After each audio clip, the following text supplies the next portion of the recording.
The will reading felt smaller than I expected. Not smaller in consequence, smaller in atmosphere. 3 years of hospital corridors and pill organizers and insurance calls had led to this living room. The blinds half closed, the lawyer clearing his throat, Lily sitting upright like someone arriving for a job interview she was confident she'd already gotten. She had been back 8 weeks. 8 weeks of weekend brunches and filtered photos of healing family time. 8 weeks of soft apologies that didn't require much explanation. 8 weeks of my father introducing her to neighbors like a returned prodigy. I had been there 3 years. 3 years of driving him to dialysis at 6 in the morning. 3 years of sleeping lightly so I could hear if he fell. 3 years of power of attorney forms signed in sterile offices because he said he trusted me. The lawyer read it without drama. The house and majority of the estate would go to Lily, a modest amount to me. Words like gratitude and cool love floated somewhere in the paragraph, untethered to numbers. My father didn't look at me. Lily's shoulders dropped. Relief, not triumph. I noticed that. I waited for the surge, anger, humiliation, something cinematic. Instead, there was a quiet recalculation inside me, like balancing a ledger and realizing the numbers had never been emotional. They were structural. I had mistaken proximity for belonging. When the lawyer finished, I nodded once. Congrats to Lily, I said.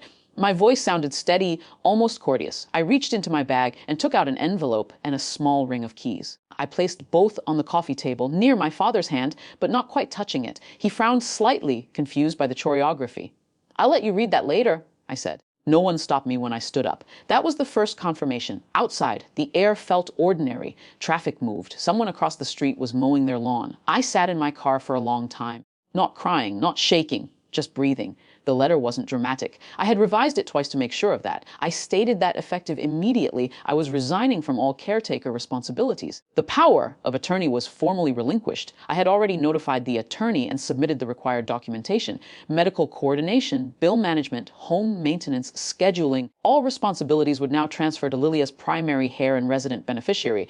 I included a list of upcoming deadlines, property taxes due in 6 weeks, insurance renewal pending. 2 specialist appointments already scheduled, physical therapy approval paperwork awaiting signature, no accusations, no sarcasm, just facts. By the time I reached my apartment, the small one-bedroom I'd secured 2 weeks earlier, my phone had 3 missed calls. I didn't answer the 4th.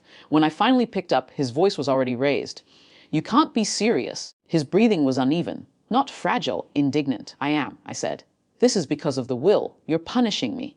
It struck me then that he believed the inheritance was the power. I'm not punishing you.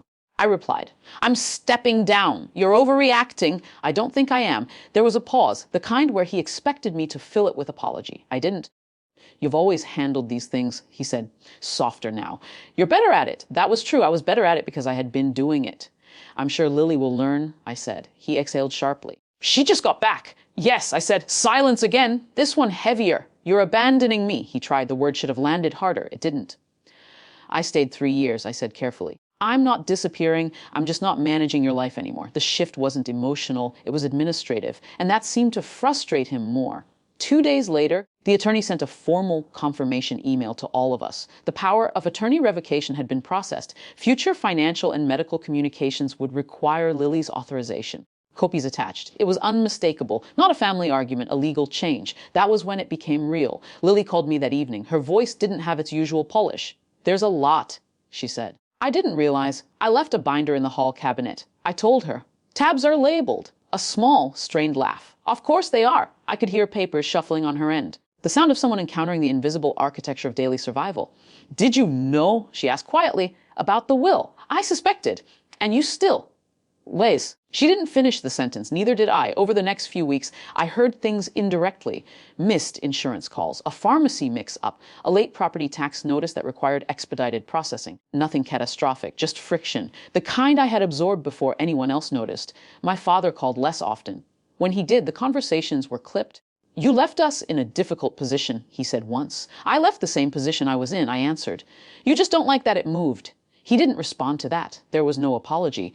Not from him. Not from Lily, and I didn't ask for one. One afternoon, I met him for coffee at his request, neutral ground, public.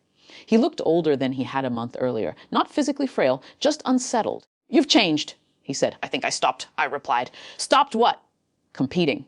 His brow tightened. This was never a competition. It always had been, just one I hadn't agreed to consciously. I'm not asking you to change the will, I said. I'm not asking for anything. Then what do you want? It was a genuine question. That surprised me.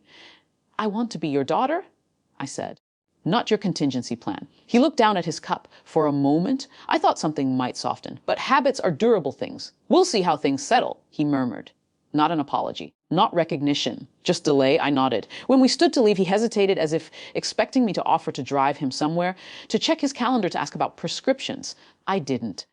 I hope Lily's figuring it out, I said instead. She's trying, so did I. That lingered between us. Back at my apartment, the quiet felt different than it had at the beginning. Not hollow. Just mine.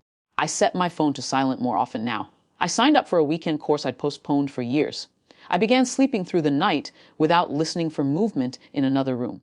The power had never been the house. It had never been the money. It had been the assumption that I would always show up, no matter what I received in return. That assumption was gone. Not shattered. Not announced, just withdrawn, and in its place was something quieter. Not victory. Not revenge. A boundary that didn't require anyone's permission.